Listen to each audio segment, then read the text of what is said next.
예수님. 네, 벌써 이제 10월 중순을 이제 넘어서 가고 있네요. 그렇죠? 중순 보내고 있는데요. 오늘 우리 가경자 최양업 토마스 신부님에 대해서 그냥 종합적으로 한번 정리해 보는 시간 가지려고 합니다. 차기진 루카 선생님은 이제 석사 때는 서울대를 졸업하셨고요. 박사를 한국정신문화연구원, 지금 한국학중앙연구원이죠. 거기서 박사학위 하시고 저희 한국교회사연구소에서도 아주 오랫동안 계셨어요. 그래서 우리 연구소에서 갖고 있는 교회사 연구 총서 시리즈 제 넘버 원을 우리 선생님께서 쓰셨습니다. 그래서 조선 후기의 서학과 척사론, 그걸 제일 첫 번째로 해서 지금까지 연구 총서가 이어지고 있고요.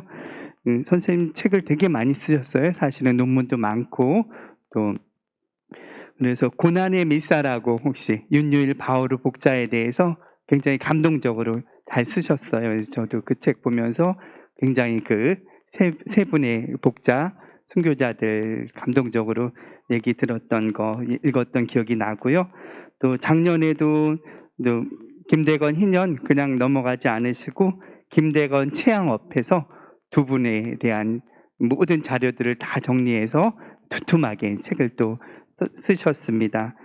무엇보다 한국천주교 주교회의 시복시성 주교특별위원회에서 역사위원으로 활동하시면서 특히 이 가경자 최양업 토마스 신부님에 대해서는 이제 양업교회사연구소 소장으로 쭉 계속 계시면서 지금 또 은퇴해서 명예소장으로 하면서도 일 계속하면서도 아마 최양업 신부님에 대해서는 가장 애정도 가지시고 제일 잘 아는 최고 전문가입니다.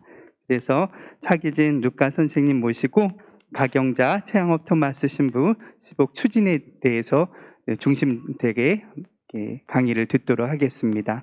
차기진 루카 선생님 모시겠습니다.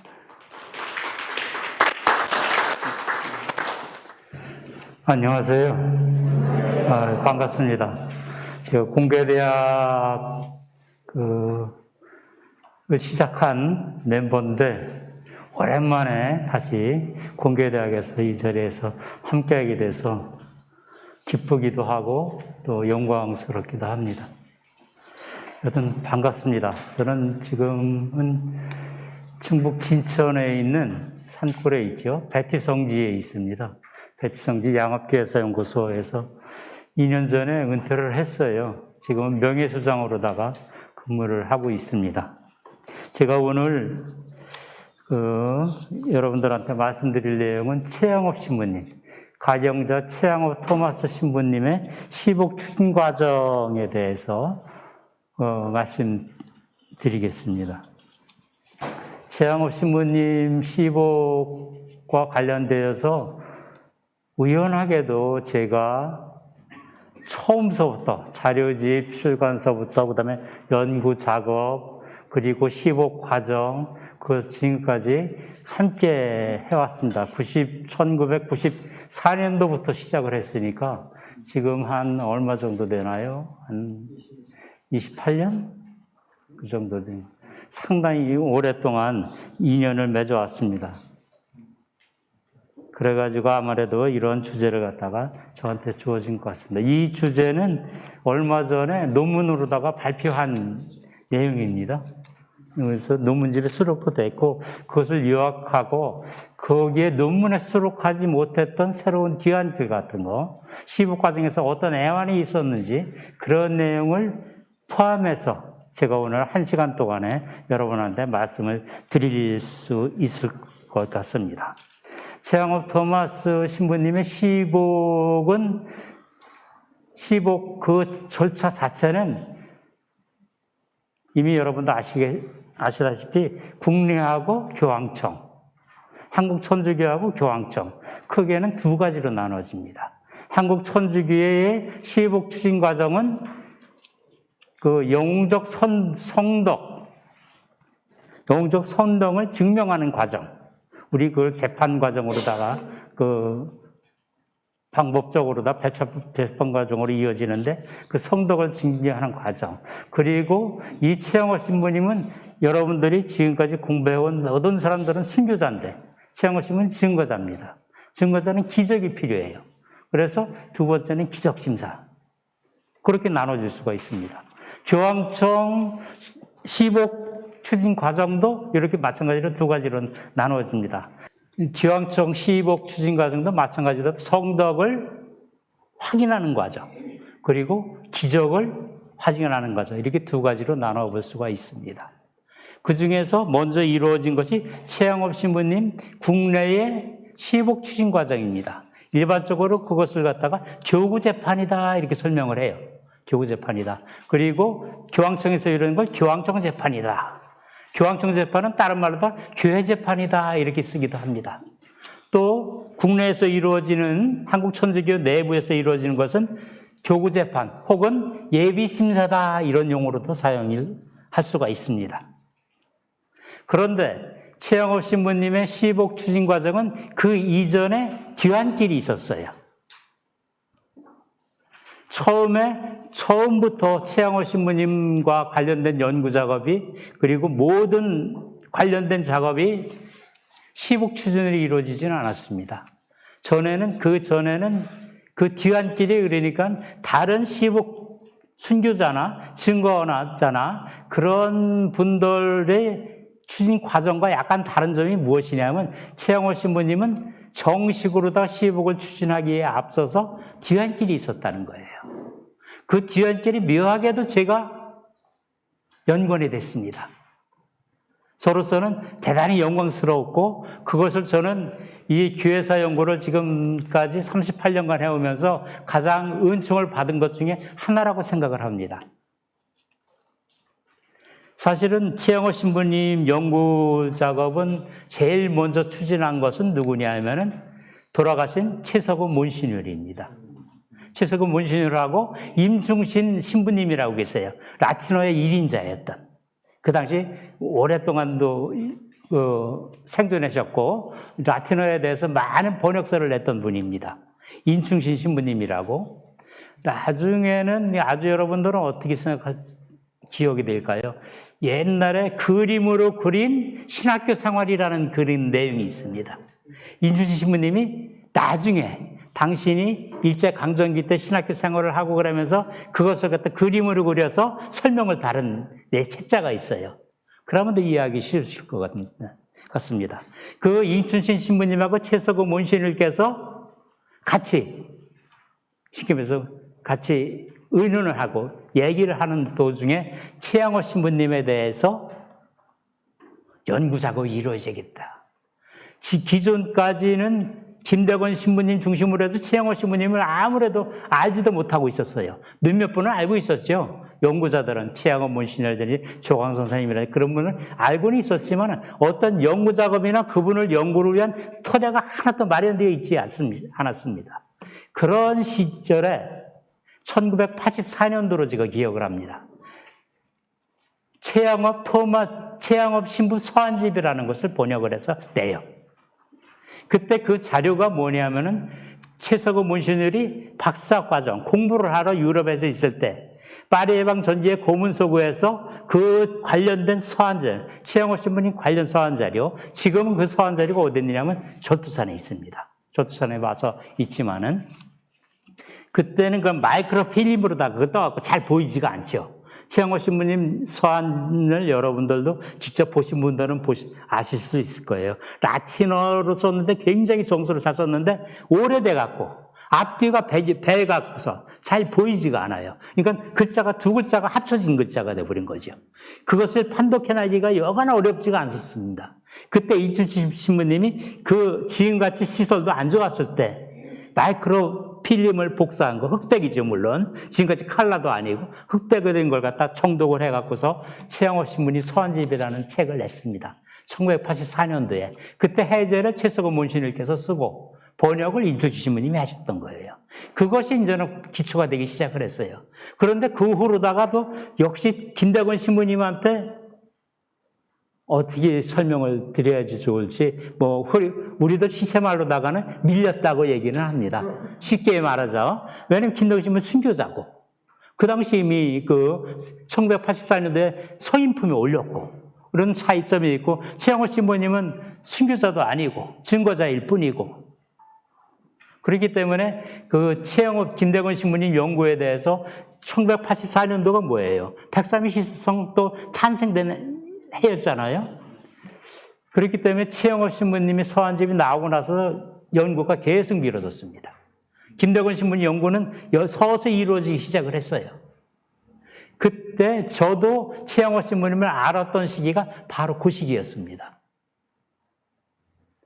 제가 공부를 교회사, 그 당시까지는 선지교회사 전공자가 아니었었어요. 84년도까지는. 저 여말 선추에 유교 공부를 하던 사람이에요. 그런데 제가 103일 희송식을 갖다가 저는 보면서 대단하게 느꼈어요. 야, 역사를 하는데 저 정도는 또 알고서 지금 지나가야 되겠다. 그래서 공부를 시작했는데 김대건 신부님 자료는 여러 군데가 나와 있더라고요. 근데 김대건 신부님 자료를 보다 보니까는 항상 얽혀지는 것이 뭐냐? 최양호 토마스 신부님이 같이 얽혀져 들어가요. 김대건 신부님 생애를 설명하려면 최양호 신부님 생애를 놓고서 할 수가 없고, 최양호 신부님 생애를 얘기하다 보면 김대건 신부님 생애를 놓고 얘기할 수가 없고, 그런 상황이에요. 그런데 최양호 신부님 자료를 보니까 아무것도 나와 있지가 않은 거예요. 야, 그래서 아쉬움을 많이 느꼈어요. 그러던 차에 그 이듬해 3월 달에 제가 운명처럼 한국교회사연구소 연구원으로 입사를 하게 됩니다. 그러면서 최양호 신부님에 대해서 관심을 갖게 됐어요.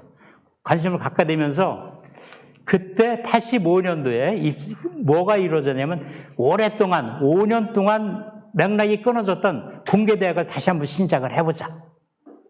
그렇게 됐습니다. 그래서 그 공개대학을 어디서 했느냐 하면은 지금 카톨릭회관 5층인가 6층 대강당에서 했어요. 했는데 얼마나 신청자가 많았는지 300명에서 저희들이 스톱을 시켰어요. 그 정도로다가 그때는 교회사에 대한 목마름이라고 할까? 왜냐면 103일 희송식도 이루어지고 순교자를 알아야 되고 그분 공경운동, 기도운동에 동참해야 되겠다는 그런 열망이 굉장히 드높아지고 있을 때예요. 그럴 때 공개대학을 딱 했으니 얼마나 많은 사람들이 거기에 관심을 가졌겠습니까? 그래서 공개대학이 시작되는데 그때 공개대학을 주관한 연구원이 저였습니다. 하면서 최석우 문신한테 그때 신부님이었죠. 신부님한테 신부님, 제 생각에는 최양업 신부님, 최양호 토마스 신부님도 굉장히 위대한 성덕을 가진 분이시더라고. 제가 서한집을 갖다 공부하다 보니까는 생각하는데 그러면은 공개대학 주보를 최양업 신부님으로 하면 안 됩니까? 하고 여쭤봤어요. 그랬더니 최석우 신부님께서 상관없어. 해. 좋은 생각이야 아주. 여기에 공개대학의 그 뜻을 갖고 오는 신자분들, 교우분들이 아마 최양호 신부님 같은 열망을 가지고서 아마 여기 오신 분들일 것이다. 아주 최양호 신부님 딱 됐다. 왜 최양호 신부님은 김대건 신부님 순교로서 사목 활동도 얼마 못하고 연구업적도 많이 못 남기고서 순교를 하셨지만은 최양호 신부는 국내에다가 돌아와서 11년 6개월 동안 전국 사목도 많이 했고 천주가사 같은 것을 지었고 신자들한테 그리고 성교 의리문답이라든지 그리고 천주 성교 공과라든지 그런 책도 거의 번역을 최양호 신부님이 한 것이다 사실.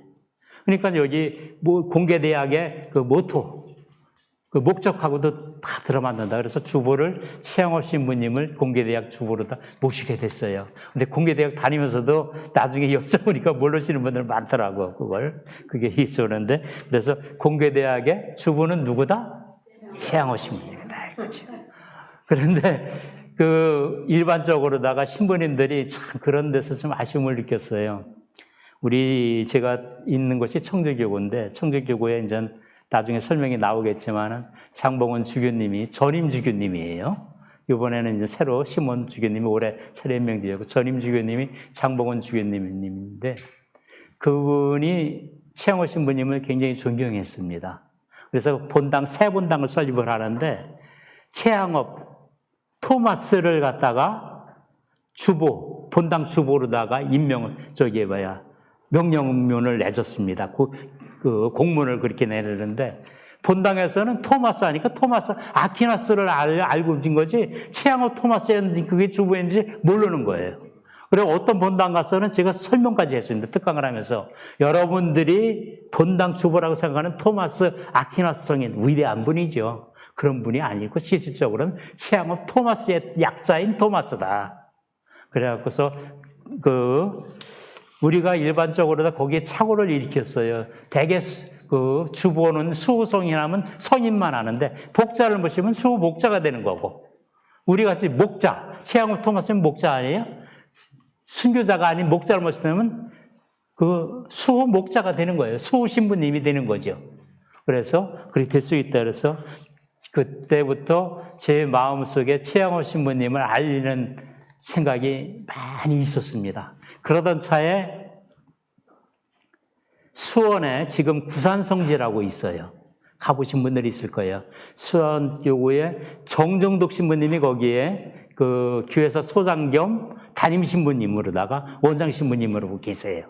그 신부님이 수원 카톨릭 대학을 나왔는데 석사 논문을 최양호 신부님을 갖고 썼습니다. 그런데 아주 열정적으로 그걸 쓰신 분이에요. 그때 최양호 신부님은 석사 논문에 지도 교수를 갖다가 찾는데 최석호 신부님은 찾아온 거예요. 근데 최석호 신부님이 바쁘시니까 그 지도를 저한테 맡겼습니다. 그래서 그때 정동등 신부님하고 같이 최영호 신부님을 열심히 연구를 했어요. 물론 자료는 지금까지 풍부하지도 않았어요. 서한집이 번역이 임숙희 신부님이 했는데 자료가 원래 빈약했던 걸 갖고 하겠으니까 틀린 부분도 많고 그 방해 사료도 전혀 준비가 안 된 상태에서 어렵게 해서 석사 논문을 쓰면서 같이 공부를 했죠. 지도 교수라고는 하지만 실질적으로는 같이 정동등 신부님하고 저하고 차기진하고 같이 공부를 하게 됐습니다. 그래서 시간이 상당히 많이 흘렀어요. 그 부분 하는데 한 3년간 공부를 했으니까.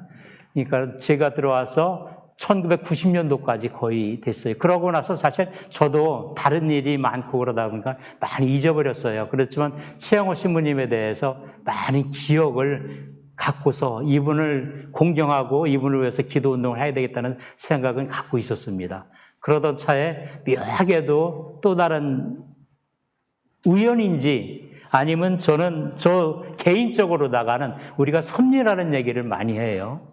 저는 교회사 공부를 하면서 오로지 다른 데 한눈 팔지 않고서 이 길을 걷게 해줬을 때 그 섭리가 있었을 거다라는 저는 믿음은 갖고 있습니다. 그러던 차에 93년도죠. 정확히는 93년도 말이니까 94년도라고 보통 제가 생각하고 있는데, 그러니까 84년도에 최양호 신부님 서한집이 나오고 10년 뒤에요. 10년 뒤에 교회사연구소 연구실장을 하고 그때 책임연구원을 하고 있었던 것 같아요. 하고 있었는데 어느 날 한 신부님을 만나게 됩니다.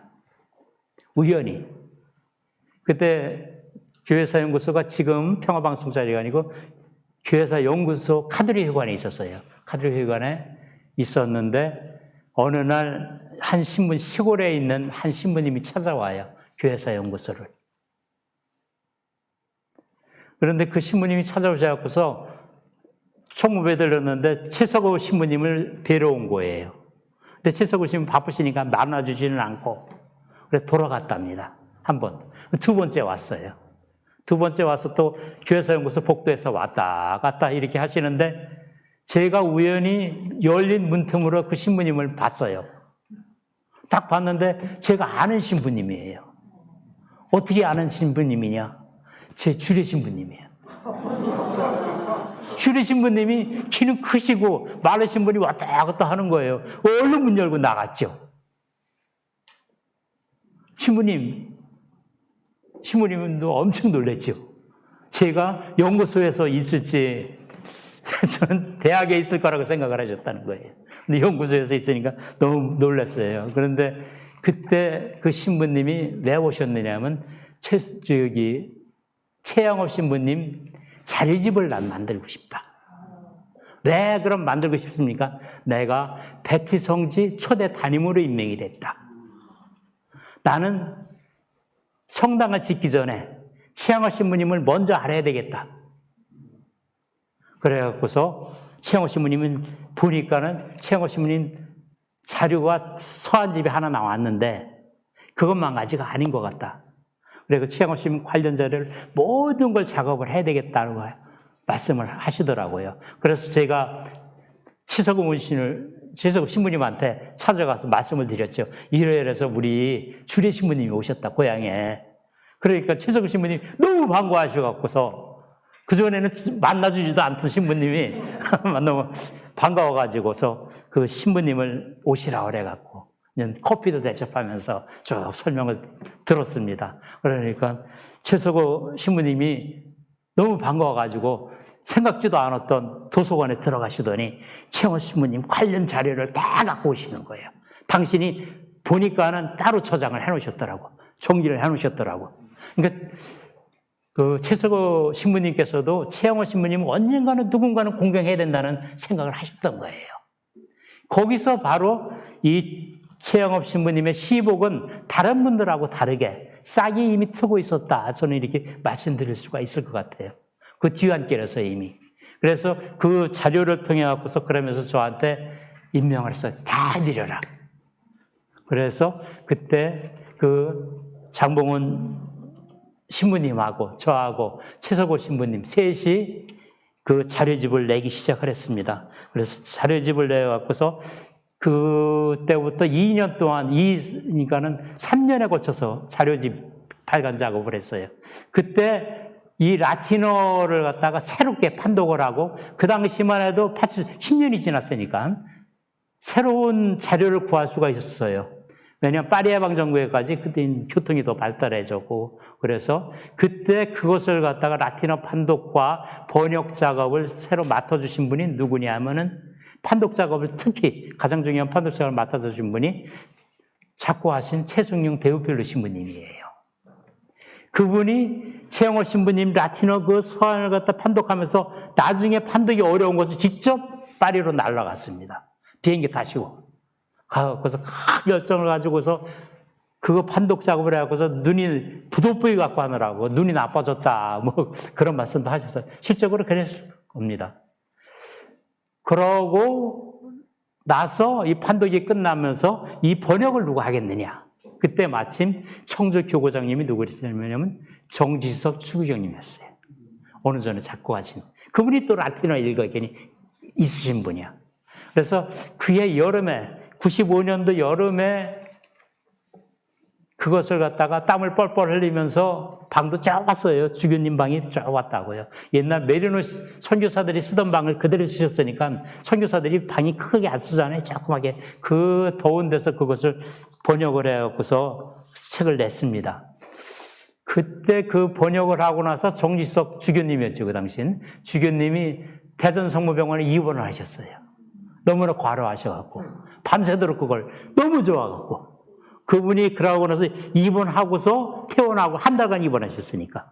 그리고 퇴원하고 나서 책을 낸 것이 최영업 신부님 당신이 번역한 갖고 번역서를 갖고 책을 낸 것이 바로 나는 주춤놓고 너는 세우고라는 책이었습니다.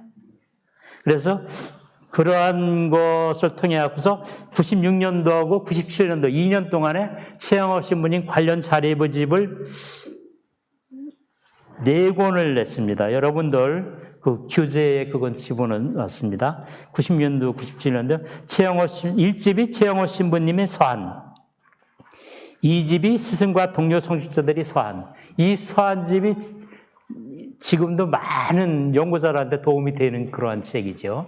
최영업 신부님과 김대건 신부님과 관련돼서 그 관련 동료 선교사들이라는 건 그 당시 스승 신부님들, 동료 신부님들, 그와 관련된 서한들 다 망라해서 쓴 거니까.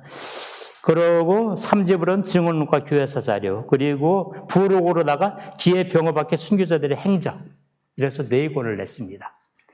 이렇게 책을 4권을 내고 보니까는 그때 최철권 신부님께서 네 권을 내고서 이제는 장봉훈 신부님하고 저하고 최성용 신부님하고 같이 저녁 식사를 하는 도중에 무슨 말씀을 꺼내주느냐 하면은 이러한 성덕이 대단한 분은 한국 천주교에서 앞으로다가 사제들이 본받아야 될 분이다.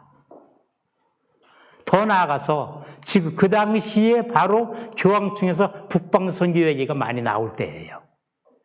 교황청에서 말하는 북방선교는 북한 선교라기보다는 중국 선교입니다. 중국 선교. 그런데 중국에서 실질적으로 다 사목을 했던 분이 누구냐? 김덕은 신부님 중국에서 사목을 안 하셨어요. 최영호 신부님 7개월 동안 사목을 했습니다. 1949년도 5월 달부터 12월까지. 그러면은 앞으로 북방 선교를 하게 되면 언젠가는 하게 될 것이다. 그 길을 뜨는데 모범으로다가 우리가 모시고 가야 될 목자가 과연 누구냐? 최영호 신부님이다. 그러기 위해서는 이분의 성덕을 더 널리 알려야 된다. 그리고 그분의 공경운동에 일반 평신도들, 신자분들, 교우분들도 참여할 수 있도록 우리가 해야 된다. 그러기 위해서 뭐가 해야 되느냐? 시복 작업을 하자. 이렇게 된 겁니다. 그래서 시복 작업이 시작된 거예요. 그래서 그 시복 작업에 대한 자료하고 모든 걸 준비해갖고서 그 이듬해에 시복 청원서를 만들어갖고서 교황청 대사관을 통해서 올리려고 준비까지 다 했습니다. 그런데 이때 새로운 변수가 생겨났어요. 그것은 뭐냐면 한국 천주교 주교회의에서 그동안 전주, 그 다음에 수원, 그리고 서울도 하려고 그랬죠. 대구도 했죠. 각 교구에서 추진하고 있는 시복 작업, 특히 청주에서 하는 최영호 신부님 시복 추진까지 포함해서 이러면 안 되겠다. 통합 작업을 해야 되겠다. 하고서 거기서 결정을 합니다. 그래서 최영호 신부님이 증거자로서 따로 추진을 해야 될 것인데 아쉽게도 통합 추진 작업에 포함이 되어버렸어요. 저는 그때 약간 좀 반대했습니다. 이거 증거자다. 그때만 해도 저는 그것을 어떻게 알았느냐 하면 1996년도 1월 달에 수원교구 시복 추진을 시작할 때 제가 마침 김난수 안젤로 주기님한테 자꾸 하신 김난수 주기님한테서 역사위원으로 임명을 받았어요. 그래서 제가 공부를 좀 했죠. 그래서 증거자와 순교자는 완전히 다르다는 걸 알았어요. 그래서 다르기 때문에 통합 추진은 순교자들로 하고 증거자는 지금부터 이미 시작이 됐는데 미뤄지면 안 된다. 그리고 순교자들 팀에 끼면은 순교자하고 증거자는 틀리니까. 왜? 여러분도 잘 아시잖아요. 순교는 그 자체가 뭐예요? 그 자체가 기적이에요. 우리 백삼이 성인이 그래서 탄생을 했잖아요. 그 다른 증거자는 아니다. 그래서 통합 추진, 그런데 주교회의 명령이 그런 걸, 결정이 그런 걸, 제 젊은, 45도 안 된 젊은 학자가 얘기하면 그게 되겠어요? 되지가 않더라고요. 그래서 저는 상당히 좀 아쉬웠지만은, 그러면서, 이래서 최영호 신부님이 통합 추진에 들어가면서부터 완전 시복 후보자로 선정되기까지, 그러니까 하느님이 종으로다가 선정되기까지 몇 년이 걸리면 5년이 걸렸어요. 5년이 늦어진 거예요. 상당히 좀 아쉽게 됐습니다. 그래서 하느님이 종으로 선정된 것이 2002년 3월 7일 날 확정이 됐어요. 그러니까 97년부터 2002년까지니까 5년 동안이 미뤄진 거예요. 그러면서 확정이 됐는데 주교회에서 시복시송 주교특별회에서 확정을 했어요.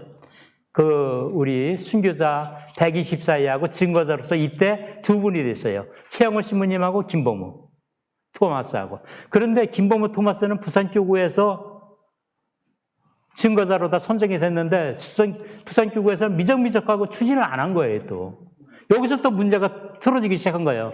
증거자로서는 최영호 신부님하고 김범우하고 같이 선정이 됐는데, 그럼 같이 합심해 갖고서 부산교구도 하고, 우리도 역사위원 만들고, 같이 연구를 해서 올려야 되는데, 부산교구가 미적미적한 거예요. 왜 미적미적했느냐?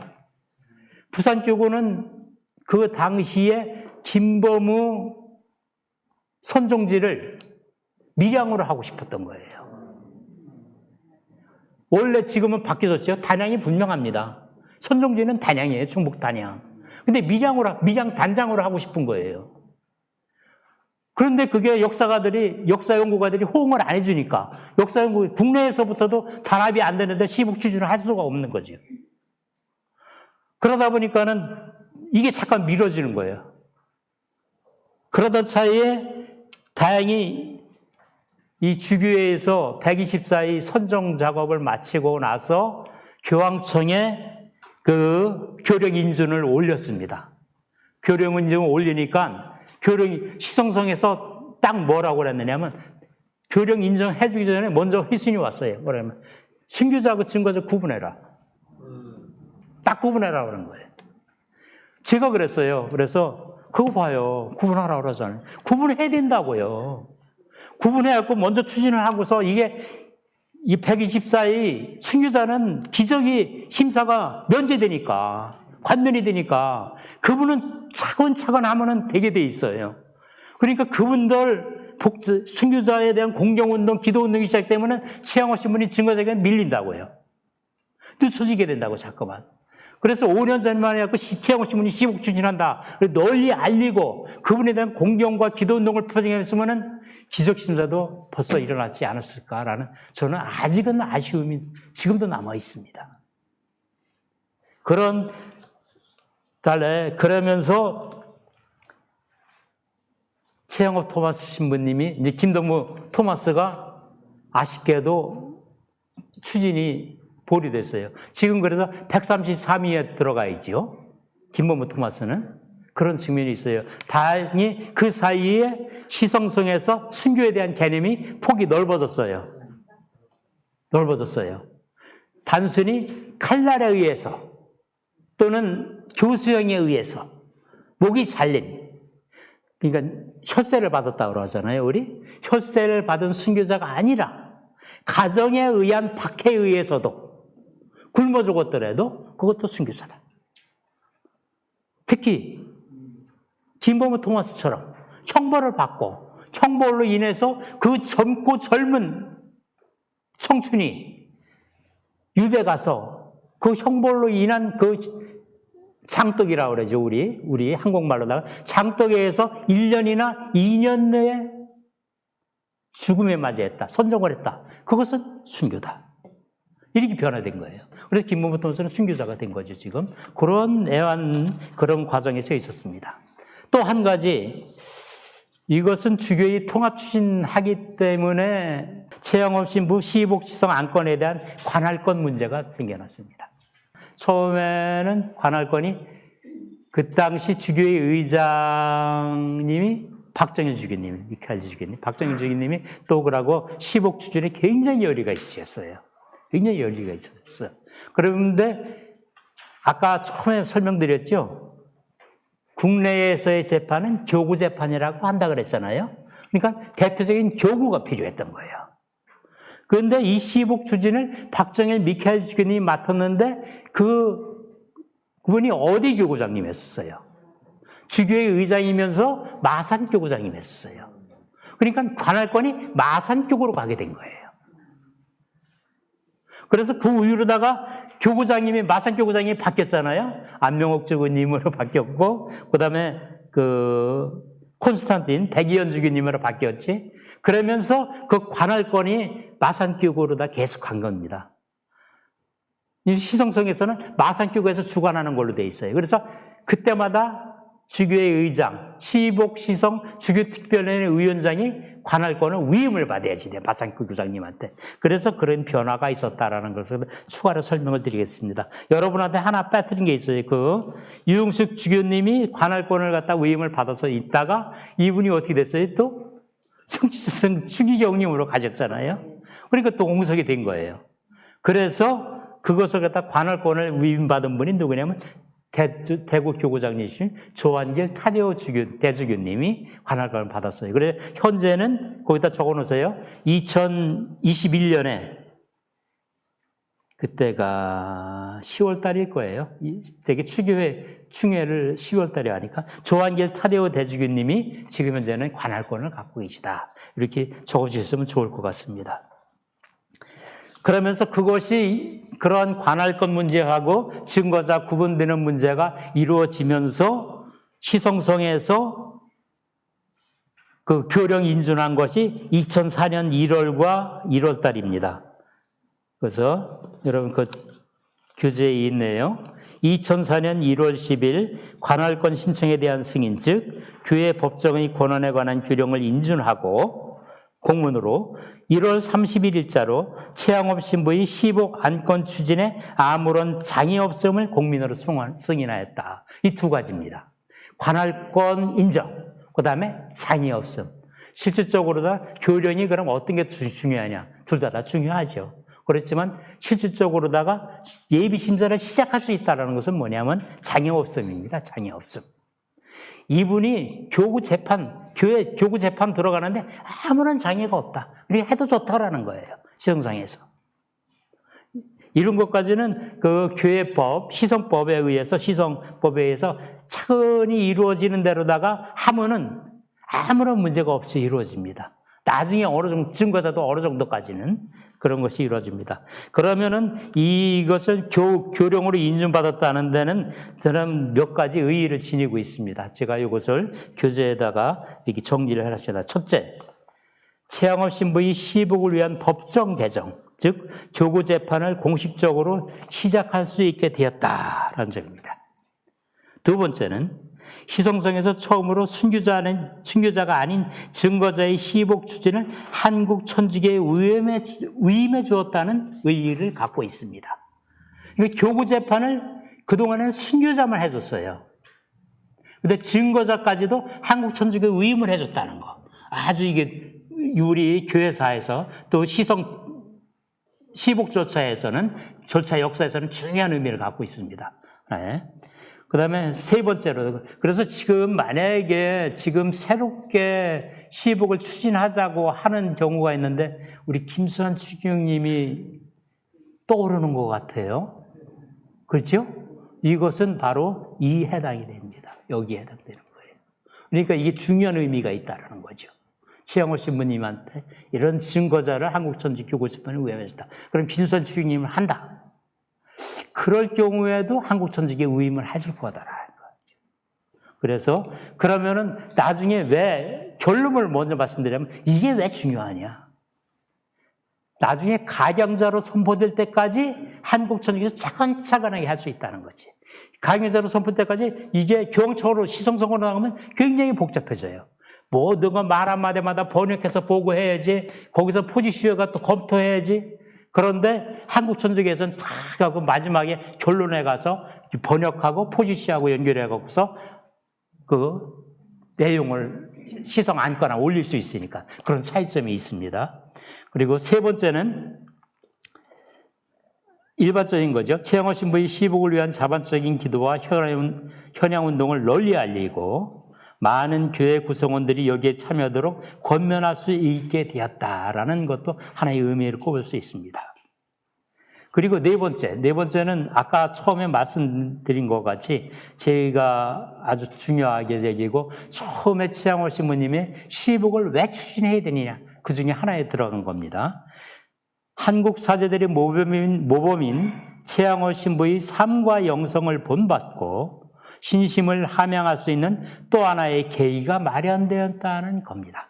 여기에 제가 적지는 않았지만 바로 북방 선교로 갈 때 누군가는 어떤 목자가 거기 갈 것이다 이거야. 어떤 모범을 갖고 갈 것이냐? 바로 증거자 최양호 신부님의 성덕을 우리가 갖고 가야 된다라는 거죠. 그런 측면에서도 중요한 의미를 꼽을 수가 있다. 이렇게 설명드릴 수가 있습니다. 그래서 교령이 인준되고 나서 그 최양호 신부님에 대해서 이제 예비 심사가 시작이 되죠. 그것이 2005년 12월 3일 날 시작이 됩니다. 왜 12월 3일 날 시작됐느냐? 그것도 이제는 저희들은 생각을 해서 올렸습니다. 12월 3일은 최양업 신학생이 김대건 신학생하고 최방재 신학생하고 같이 12월 2일 날 신학생 선서를 하고 12월 3일 날 서울을 출발해갖고 마카오로 유학을 떠난 날이에요. 그런 의미를 갖고서 하자 그래서 12월 3일 날 제1회기, 그러니까는 그 예비심사 시복 안건 개시회기라고도 표현을 해요, 이걸. 그 개정회기라고도 일반적으로 표현하죠. 그래서 개시회기를 제1회기를 했는데 2002년 12월 3일 날 합니다. 그래서 그런 것이 나중에 그 3년 반 동안 총 몇 회에 걸쳐서 이루어지냐면은 13회기까지 이루어지면서 그 안에서 중요한 하나의 또 작업이 있어요. 이것은 13회기까지 이루어진 것은 대부분이 뭐냐면은 그 문서. 제일 앞에 제가 서두에 썼습니다만은 최양호 신부님 15권은 뭐냐면은 현재 그분의 성덕을 증언할 사람이 없어요. 다 옛날에 돌아가셨기 때문에. 뭘 갖고서? 고문서하고 기록 갖고서 해지돼요. 그래서 그것을 갖다가 지금 현재 증언할 사람들이 있으면 시복이 그 현재라고 하고 현재의 안건이라고 하고 그런 것이 없고 다 기록만 가지고서 할 수 있는 거 옛날의 안건이라고 하는데 최양호 신부님 바로 옛날의 안건. 우리 124에도 다 옛날의 안건입니다.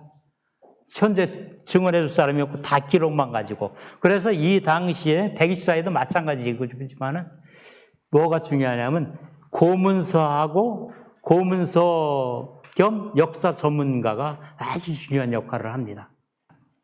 124의 시복식이 있었죠. 2014년 8월 16일 날 124의 시복식이 있었습니다. 시복식이 있었는데 저는 시복식장 제일 앞줄에 앉았어요. 앞줄에 제일 중앙에 앉았습니다. 그동안에 제가 124의 시복 그 자료집하고 그동안에 한 공로를 인정을 좀 받았던 거죠.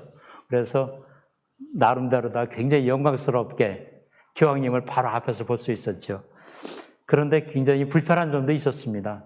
그날 얼마나 햇빛이 따가웠어요. 그죠? 따가웠는데 제일 중앙에 있고 카메라들 뭐 다 비치고 있으니까 움직일 수가 없는 거예요. 그래서 너무 고생했던 그런 기억도 있습니다만은 너무나 저로서는 은총을 갖다 받았다 생각을 하고서 그 자리에서 앉았던 그런 그 감격이 지금도 얘기할 때마다 항상 되살아나는 그런 것이 있습니다. 그래서 최양호 신부님 할 때도 그동안에 인정을 받았다고 할까요? 다행히 그래서 직접 고문서민 역사 전문위원으로 다 활동을 하게 돼서 아주 영광스럽게 지금까지 해오고 있습니다. 그러면서 그 과정에서 이제 현장 조사가 있죠. 그 13회기 과정 중에서 하나 중요한 것이 현장 조사예요. 이분에 대한 공적 경배를 했느냐 안 했느냐의 여부입니다. 그런데 어떤 분들은 여기에 대해서 오해를 할 수가 있어요. 최양호 신부님 현양대회 같은 걸 하고 그랬으면 공적 경배 아니냐? 그건 공적 경배라고까지는 표현을 안 해요. 예를 들어 최양호 신부님한테 추상화를 그리는데 화관을 성인처럼 우상화를 했다든지 그런 성인처럼 숭배를 했다든지 이런 걸 말하는 거지. 그 현행대회는 뭐의 표현이냐? 그것은 신자들의 교우들의 자발적인 공경을 운동을 유도하기 위한 하나의 행사, 모임이다 이렇게 표현을 합니다. 그래서 그런 것은 공적 경배에 해당되지는 않아요. 그리고 어떤 분들은 공적 경배에 대놓고서 그거 안 했다고 다 그리 거짓을 올리는 거 아니라고 그러는데 그것은 아닙니다. 그런 차이점이 있어요. 공적 경배에 대한 여부 각 성지 다 조사해야 되고 그분이 살던 곳 침실까지도 조사하게 돼 있습니다. 다 조사를 했죠. 그래서 이 당시에 무덤까지도 조사를 했습니다. 그래서 그런 것이 13회까지 이루어지고 그런 내용이 쭉 이제 교황청에 올라갔습니다. 그래서 교황청 이제는 그 단계가 이미 시작됐어요. 2009년에 이제는 접수되면서 2010년부터 교황청 심사가 이루어졌습니다. 교황청 심사가 이루어지면서 국내 심사가 또 하나 이루어진 게 됐어요. 처음에 말씀드렸다시피 기적 심사예요. 근데 기적 보고되지가 않았어요. 굉장히 아쉬움이 교황청 심사는 하루가 다르게 막 진행되어 나가는데 국내에서는 기적에 대한 보고가 이루어지지 않은 거예요. 그래서 저희들뿐만 아니라 주교님들도 굉장히 안타까웠었어요. 그러고서 그 조바심을 많이 냈습니다, 사실은. 그러던 차에 기적이 보고됐어요. 기적이 보고가 됐어요. 어느 때요? 의정부교구에서. 어느 수녀님이 국내 의사들이 못 고친다. 불치병이다. 라고 그러는데 그분이 최영월 신부님 전구 기도를 굉장히 오랫동안 하셨답니다. 그래서 그 수녀님께서 나는 최영월 신부님 전구 때문에 이것이 치유됐다고 100% 믿고 의사들한테 성연설을 받았는데 의사들도 이것은 한국 의학계에서는 의학적으로 설명할 수 없는 치유다. 이렇게 얘기가 된 거예요. 구체적으로 뭐냐? 제가 설명하기는 곤란합니다. 저도 사실 정확히는 잘 몰라요. 여기에 대한 기적심사에 대한 세부적인 내용 같은 것은 비밀리에 봉인돼서 올라졌기 때문에 저도 겉으로 들은 얘기는 많이 있습니다. 그렇지만 여기서 설명드릴 수는 없는데 아마 치밀하게 국내에서는 기적심사를 치밀하게 진행됐던 것 같아요. 교황청에서 성덕에 대한 심사가 많이 이루어지고 국내에서 기적심사가 또 이루어지고 그러니까 사실은 국내에서는 조급했던 것도 있어요. 왜 제가 조급했다는 얘기를 자꾸만 설명드리냐면 나중에 그것은 문제가 된다라고 생각해요. 그런데 이것은 어떤 학문적이나 시성법에 대해서 제가 조급했다는 표현을 쓴 건 아니에요. 저는 고문섭인 역사 전문 의원으로서 그리고 하나의 평신도, 공부하는 평신도로서 그런 표현을 쓴 거다. 여러분들이 이해를 하고서 들으셨으면 좋을 것 같아요. 그래서 그런 표현은 제가 쓰는 것이다 라고 이렇게 이해를 하시면 좋을 것 같습니다. 그래서 2015년 봄에 기적이 접수돼 갖고 의정부 사목관할 지역이기 때문에 이기현 주교님이 관할권이 있었습니다. 관할권이 있었고 그래서 2015년 9월 8일부터 2016년 5월 27일까지 이것도 묘하게 13차례 열렸어요. 기적심사도. 일부러 그렇게 하려고 한 게 아닌데 제1회기부터 13회기까지 성덕심사도 1회기부터 13회기까지 이렇게 이루어졌습니다. 그래서 그것을 갖다가 이제는 우린 됐다 하고서 많은 이들이 그때 뭐 신문에서 대속투표를 하고 모든 분들이 많이 알았죠. 야, 최영월 신부님 기적심사가 올라갔다. 이제는 교황청에서 통과될 것 같다. 이래서 아주 그냥 저희들은 희망에 차 있었습니다. 그런데 바로 5년 뒤에 2021년이 뭐예요? 최영월 신부님 탄생 200주년이 되는 해예요. 그러니까는 5년이면 충분할 거다. 그래서 이 한국 주교단에서 교황청 방문해서 교황님한테 2021년 최영월 신부님 탄생 200주년 때 이분이 시복됐으면 좋겠습니다 하고 염원까지 해서 청원서까지 올렸었어요. 그런데 그 뒤에는 뭐가 있었다? 조급함이 있었다는 거예요. 그런 아쉬움이 있었습니다. 교황청 시정성 재판으로다가 그냥 설명 넘어가겠습니다. 앞에서도 중간중간에 설명을 드렸지만은 교황청 심사는 제가 그 단락을 안 넣어놨었는데 그 첫 번째 단락 두 번째 단락부터 3번에 반가로 일해갖고 유효성 심사 이렇게 적어주셨으면 좋을 것 같아요. 교황청 심사는 3단계로 이루어진다고 제가 지금 많이 논문 쓴다면 이렇게 쓰실 것 같아요. 그래서 제가 보완을 한 책에는 그렇게 썼습니다. 첫 번째는 1단계는 유효성 심사. 이건 성덕에 대한 유효성 심사입니다. 두 번째는 영웅적 성덕 심사, 본격적인 심사. 제가 착각했어요. 유효성 심사는 서류 심사입니다. 서류가 유효하냐? 그러니까 한국 천주교에서 교구 재판, 예비 심사한 서류가 정당하냐? 불합리하냐? 불합리점 발견되는 것이 없느냐, 그걸 다 검토를 합니다. 그것이 그러니까 서류 유효성 심사입니다. 이렇게 첫 번째. 두 번째는 영웅적 성덕 심사. 이것이 중요하죠. 영웅적 심사가. 그리고 세 번째가 기적 심사다. 이렇게 세 가지로다가 나눠서 이해를 하시면 될 것 같고, 여러분들 내용 들어가면서 볼 수가 있어요. 유효성 심사는 두 번째, 그러니까는 2009년도에 그 접수되면서부터 시작이 됩니다. 그래서 유효성 심사는 바로 이루어졌어요. 바로 유효하다라는 것이 시성성에서 승인돼서 나왔죠. 그때 당시 시성성 장관 추경님이 안젤로 아마토 추경님이었었어요. 아마토 추경님이 또 한국 천주교회 시복 추진에 대해서 시성성에서도 상당히 좋게 보고 있었습니다. 왜냐하면은 124위 올라온 거 보니까는 아주 잘해왔걸라요. 다른 교구, 다른 나라에서 전 세계에서 이게 올라오기 때문에 순교자, 증거자, 또 수도의 창설자 등등 굉장히 많이 올라옵니다. 저도 1999년도 9월 달에 시성산에 가서 서류를 봤는데 진짜 산더미처럼 쌓여 있어요. 그래서 그 순번도 상당히 중요한 것 같아요. 제가 그것이 맞는 말인지는 모르겠습니다만은 처음서부터 차례로 들어온 대로 시작을 하느냐, 차례로 들어왔는데, 나중에 추가로다가 그 서류 심사가 얼마나 밀접하게 들어왔느냐. 그것이 앞으로 갈 수도 있고,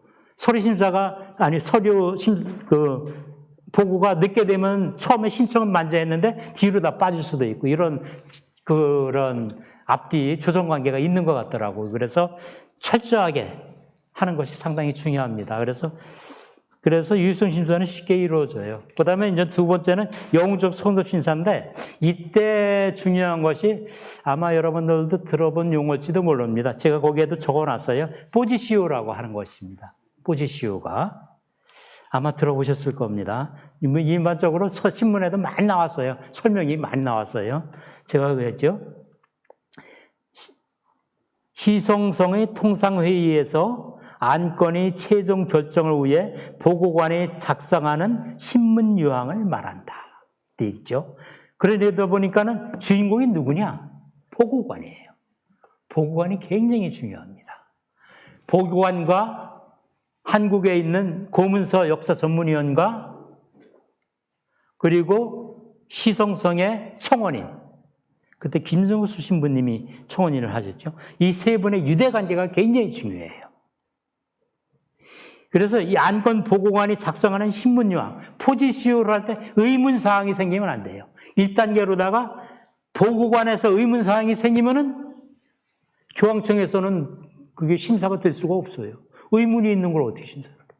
그래서 의문사항을 다 해결을 하고 교황청 시성성에서 주교, 추기경님 회의, 신학자 회의, 역사 회의 다 거칠 때 의문점을 그 즉시 보고관이 해소할 수 있어야지 돼요.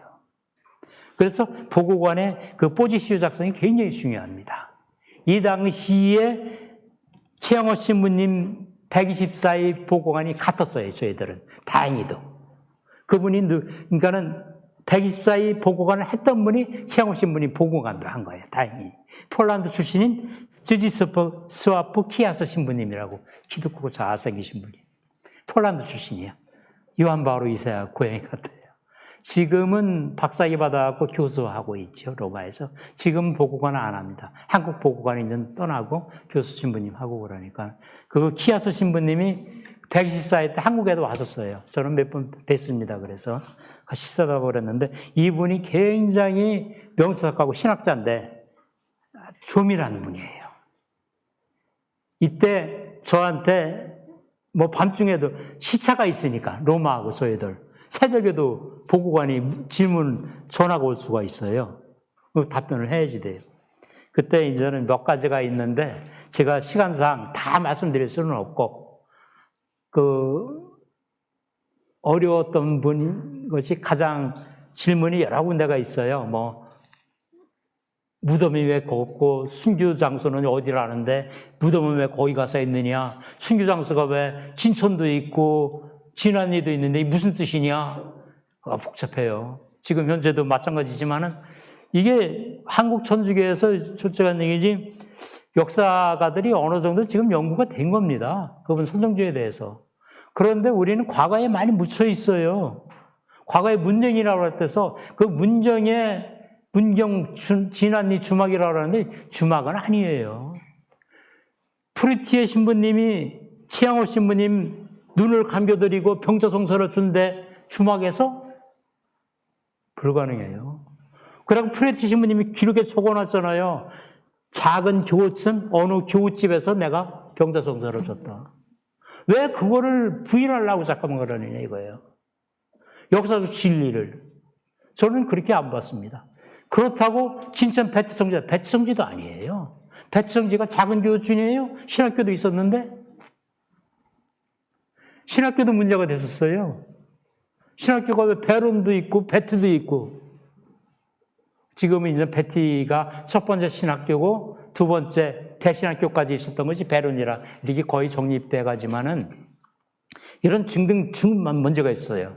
근데 첫 번째 질문은 뭐였냐? 최영업 신부님하고 김대건 신부님하고 같이 공부를 하고 같이 외국 생활도 같이 하고 어린 시절도 같이 보내고 그러는데 왜 산인이나 늦게 소품을 받았느냐 이거예요. 그거를 해명을 해라. 그래서 거기에 답변한 것이 정확한 답변은 지금 그쪽의 역사가들에 대한 공적인 것은 무엇이냐라는 거예요. 저는 그것은 뭐냐. 처음에는 페레올 주교님이 최영업 신학생을 부제품에 올리고 1844년에 소품을 빨리 주라고 그랬어요. 감명까지 받아서 23살이니까 한 살이 부족하니까. 그런데 그 사이에 6개월 사이에 김대건 신부님이 조선에 입국까지 했다가 들어온 거야.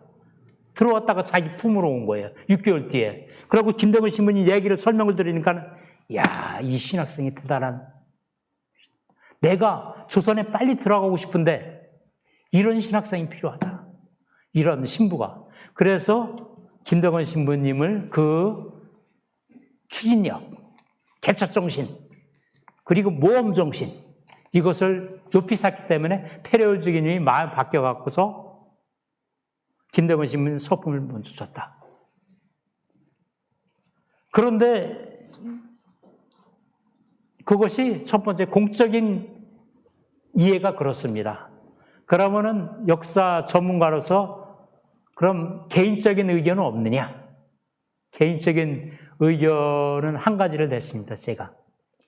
나중에 김대건 신부님한테 서품을 주고 나서도 왜 4년이나 늦었느냐. 1, 2년 뒤에도 줄 수 있었는데 페레올 주교님이 국내에 들여와서 국내에서 당신 손으로다가 조선인 성직자를 사제를 만들고 싶었던 꿈이 있었던 것 같다. 그런데 최영업 신부님이 4년 동안 몇 년 동안 계속 국내에 들어오지 귀국을 못하니까 할 수 없이 위탁을 해준 거예요. 위임을 해줬다. 이렇게 생각을 했다라는 거예요. 그런 것을 설명을 드린 적이 있습니다.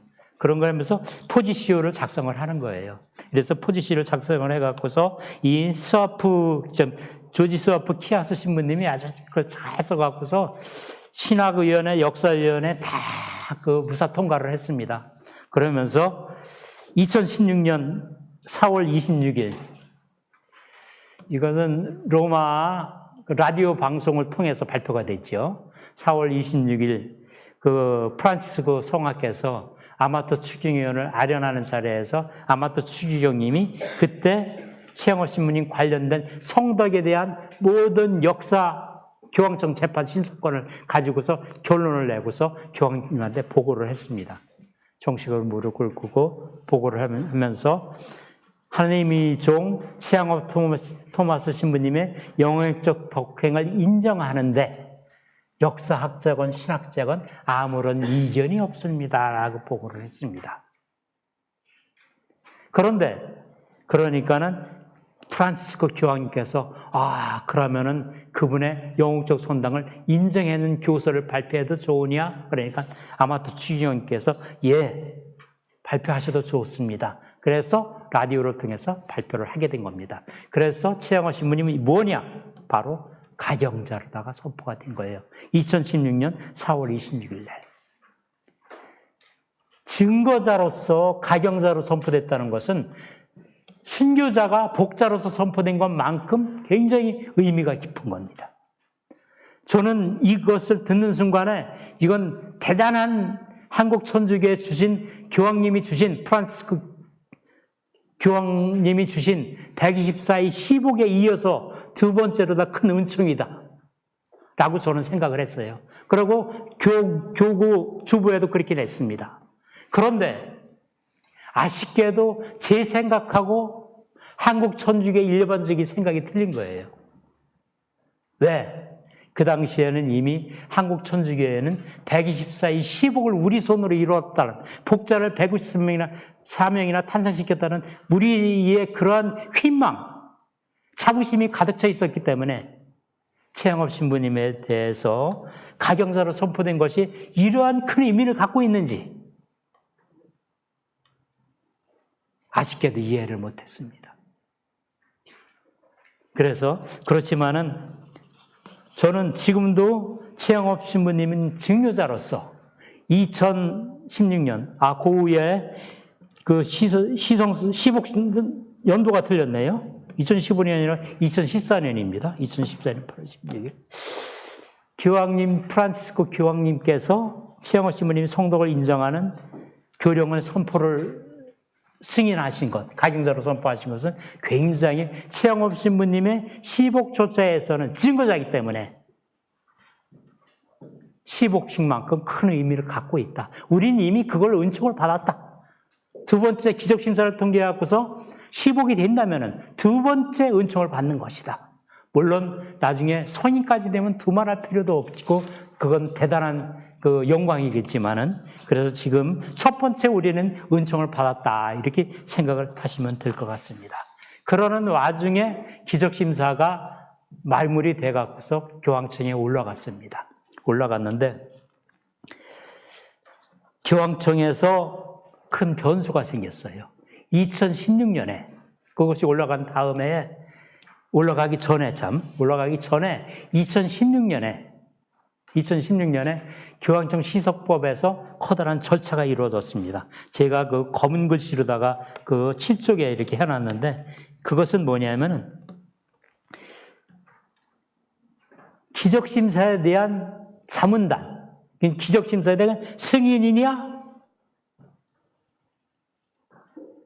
거부냐, 그 승인과 거부, 그 단계에 있어서 더 엄격한 절차법이 생겨났어요. 그 기존에는 자문단, 예를 들어 7명이 있다면은 그 중에서 과반수만 도장을 찍으면은 기적심사가 통과가 돼요.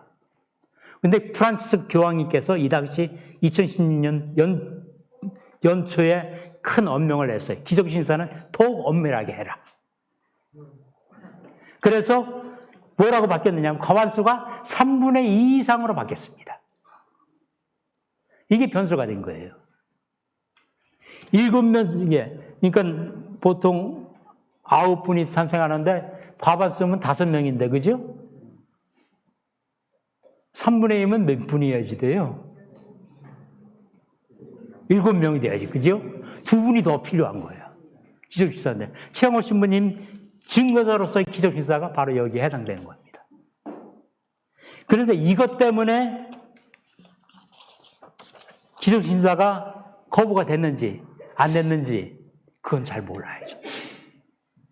여하튼 저희들이 기적심사를 올려고서 그 포지시오, 기적심사 포지시오가 또 있어요. 거기에도 3가지로 올렸어요. 제일 마지막 페이지에 있을 겁니다, 아마.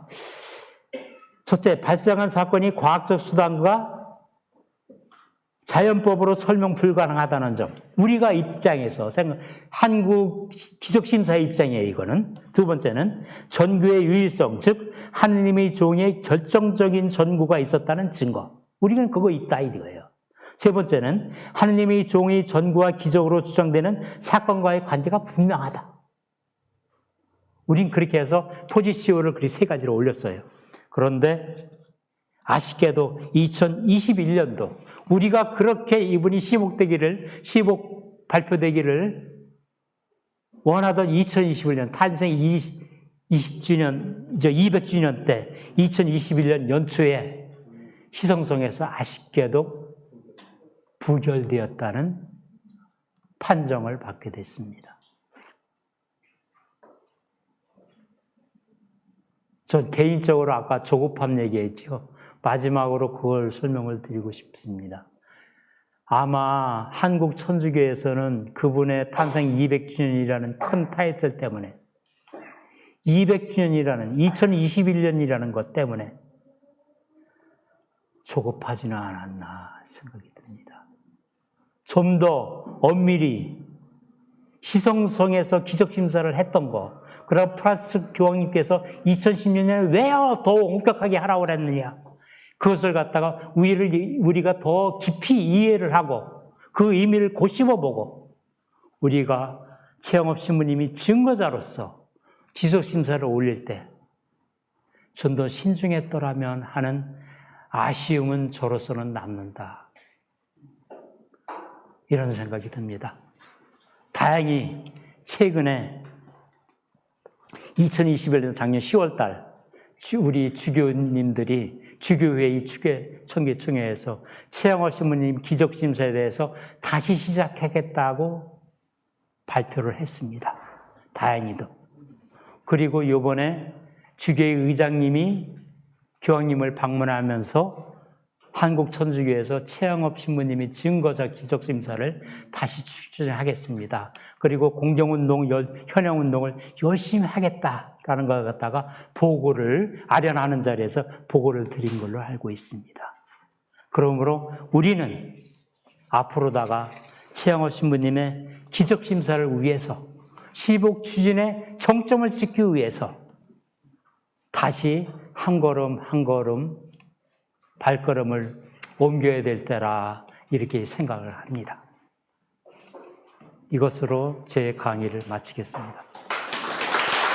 최영업 신부님은 지금 생각해 보면 동인의 애를 우리가 모델로 삼는 그 가경자이기도 하지만 동인애가 이렇게 모시는 복자 성인이 있잖아요. 근데 최석우 모실 때 처음 최영업 신부님을 권해 주셨다고 들었어요. 그래서 성인도 아니고 복자도 아닌데 괜찮으냐? 아니 그 모범을 기리고 하는 거는 문제가 되지 않는다라고 해서 동인애가 지금 최영업 신부님을 가경자를 모시고 있거든요. 그래서 그분 살만큼이나 어떻게 보면 이 복자가 되는 과정도 어려움을 또 겪지 않나 이런 생각을 문득 했습니다. 다시 한번 타기진 루카 선생님 감사드리고요. 우리 박수 한번 또 쳐드릴까요? 감사합니다. 마침 영광송 바치겠습니다. 성부와 성자와 성령의 이름으로 아멘. 영광이 성부와 성자와 성령께 가 같이 이제와 항상 영원히 아멘. 성부와 성자와 성령의 이름으로 아멘. 수고 많으셨습니다.